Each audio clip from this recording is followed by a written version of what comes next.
the last couple of months, we've rebuilt this 2014 Arctic Cat XF 8000 snowmobile.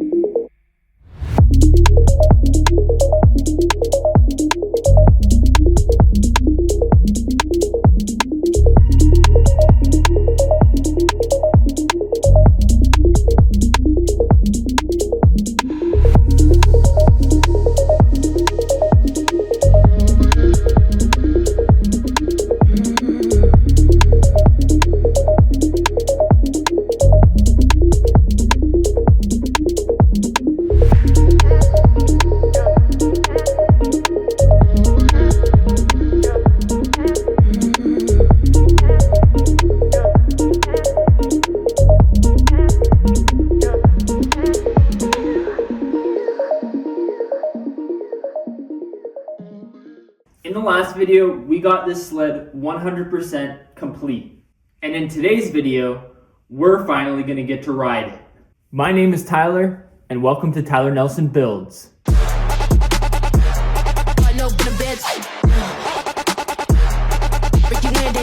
Now, I'll be 100% honest with you guys. I actually recorded the first ride for this sled almost a week ago now, and I was originally just gonna upload a ASMR style video showing off what the sled can do. But on the first test drive, we did discover a little bit of a problem. I'm gonna let the first test drive video play out for you guys in full, see if you guys can spot what the problem was.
brother.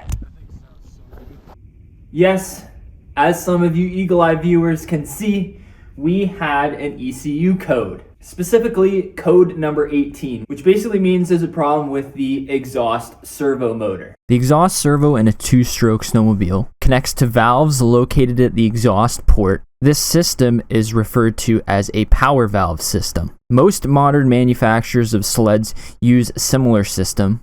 Ski-Doo's Rotax RAVE, Yamaha names it a YPVS, and on this Arctic Cat sled, it's just called an APV. Although every manufacturer has its own patented name for this system, they all work generally the same. All that this exhaust power valve system does is open and close some sort of valve on the exhaust port. At low RPM, the valve closes to reduce port height, boosting cylinder pressure and torque, and at high RPM, it opens to maximize exhaust flow, producing higher power. A problem with this system can cause all sorts of issues, including running rough and reduced power, especially at lower and higher RPMs.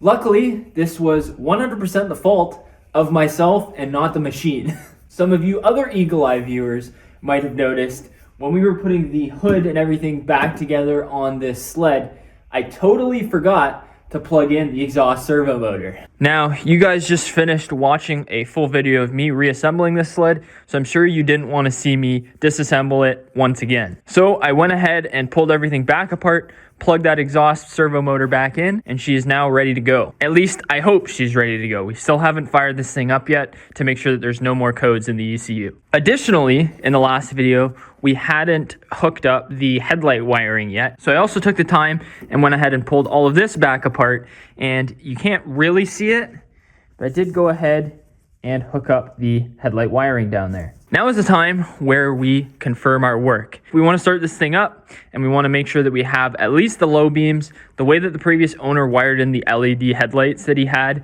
was kind of funky, so I'm not sure if the high beams are going to work or not, if he has that hooked up correctly, but I want to at least ensure that this sled has low beams.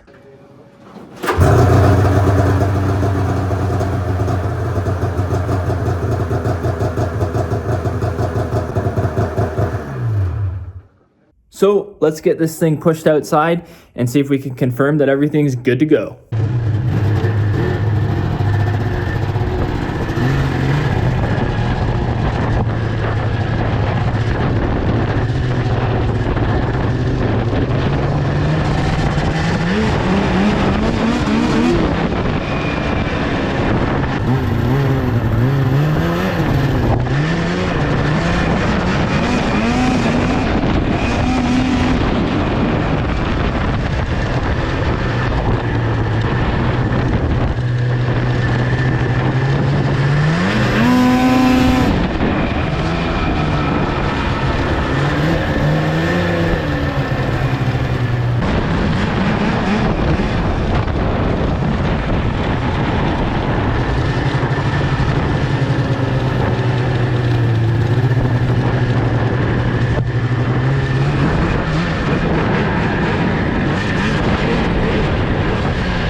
Well, that was pretty awesome, guys. No codes in the ECU coming up on the dash, and this thing is a ripper. So guys, with this build coming to a close, if you're not subscribed to the channel already, subscribe for more builds just like this one, as well as a ton of other stuff. Once again, thank you guys so much for watching, and I'll catch you in the next one. Peace.